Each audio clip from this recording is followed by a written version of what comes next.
I sat on a desolate beach we had found. There was no one, no seagulls, nothing. Just the sounds of the waves whooshing and the pebbles being dragged slowly back into the sea as the tide went out.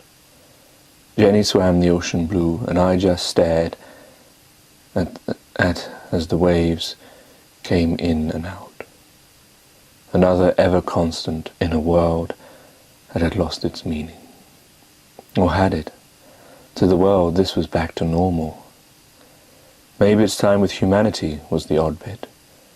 This must have been like that time when man was in his infancy and nature was still flourishing.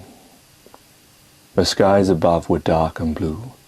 As the sunset in the corner, bright orange was the sun today. But as beautiful as this scene was, it could not help lift my wearying spirits. All I could think of was one action I had carried out a few days ago. In my mind I could still see that hospital as the windows exploded. I imagined the fires burning alive those strapped-down patients, the agony they must have been in, as slowly their legs caught alight, as slowly the wicked flames would creep up their bodies, like a spirit in the night, until they were fuel burning bright. I could hear the distant screams over these images as we drove off in the red bus for miles. What had I done? In a fit of rage, had I done something that, if given time, I would not have done? The guilt had taken over my personality. I felt like a condemned man, and yet it was I who was free, and they who I had condemned. The waves crashed in again. A small trickle of water wetted my feet, as I imagined what those doctors had done to these patients, all the gruesome operations they must have performed whilst they drank and laughed. How can it be that man can inflict pain on others and not feel it himself? How does one disjoint his conscience from his actions? Maybe if I knew, then I too could do this, and believe that what I had done was for the benefit of those patients. Yet I can't help wondering, as they burned alive, as the whole bodies were engulfed from their toes to their eyes, whether they thought me their saviour or executioner. Jenny had joined me and dried herself, placing her wet body on the dry sand, and saw that my face was less than happy.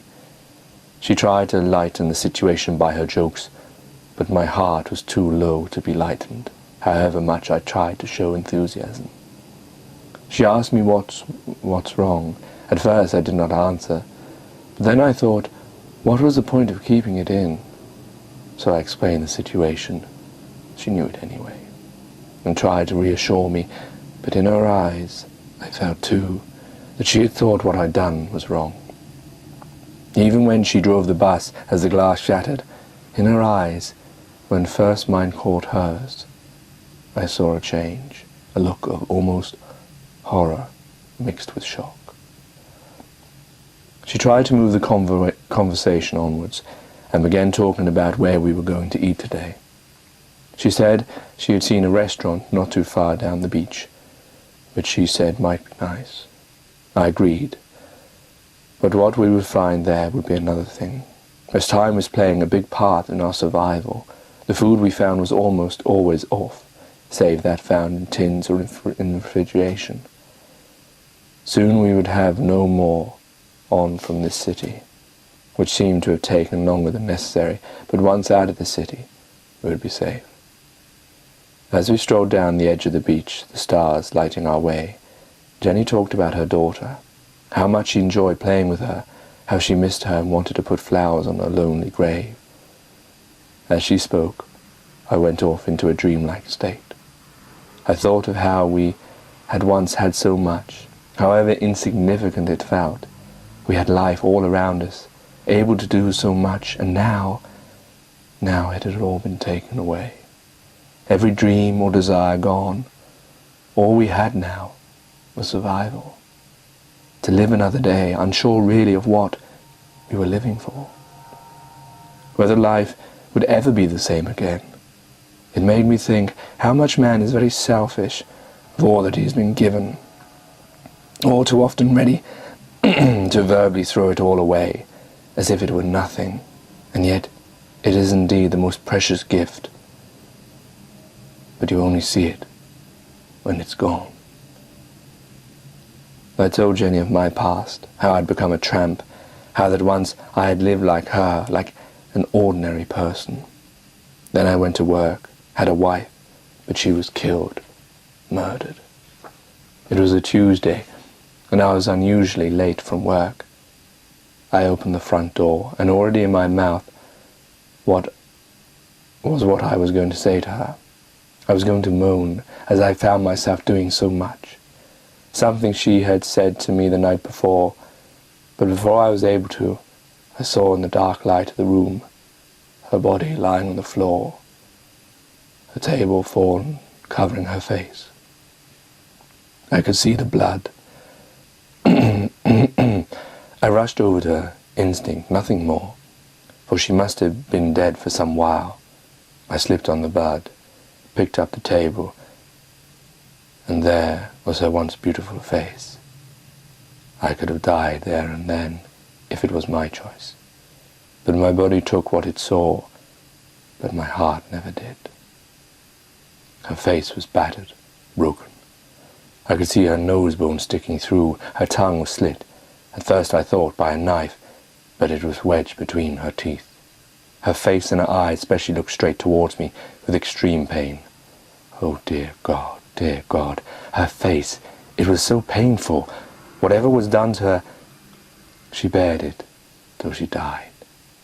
I don't know what she thought in those last moments, whether she wished her murderer would leave, whether someone would come up. I would phone, and she would leave, and he would leave. Whether she gave up and wished for death, or hung on hoping that someone would come, someone had heard her attack her. I don't know whatever she thought as she died. That this was it, that she would never see me again. Whether she had forgiven me of our arguments, whether she did love me in that moment and wished just to hold my hand and gaze into my eyes one final time. All I was left with was her painful eyes, protruding, staring straight up at me, lifeless and yet full of emotion, full of pain. Her hands were dug into the carpet. What creature could have done this to her? Why? Why? Why? Just then I realized where I was. I saw Jenny, and I had stopped walking, and the waves were soaking her feet. I was crying, my face all red with anger. Jenny, this is why I left my house. I sold it, gave it all away, everything, left my job, and went to the streets. I couldn't take it anymore. The police never found her murderer. They never gave me any answers, any motives, nothing. I was just left with her death, the last thing imprinted on my life. From thence onwards, I was just dying, ever so slowly dying. Jenny took hold of me and hugged me. Even that reminded me of my wife, and I broke down and cried, my tears dropping to the sea below, as the tide came in and washed away the lost souls that it found there.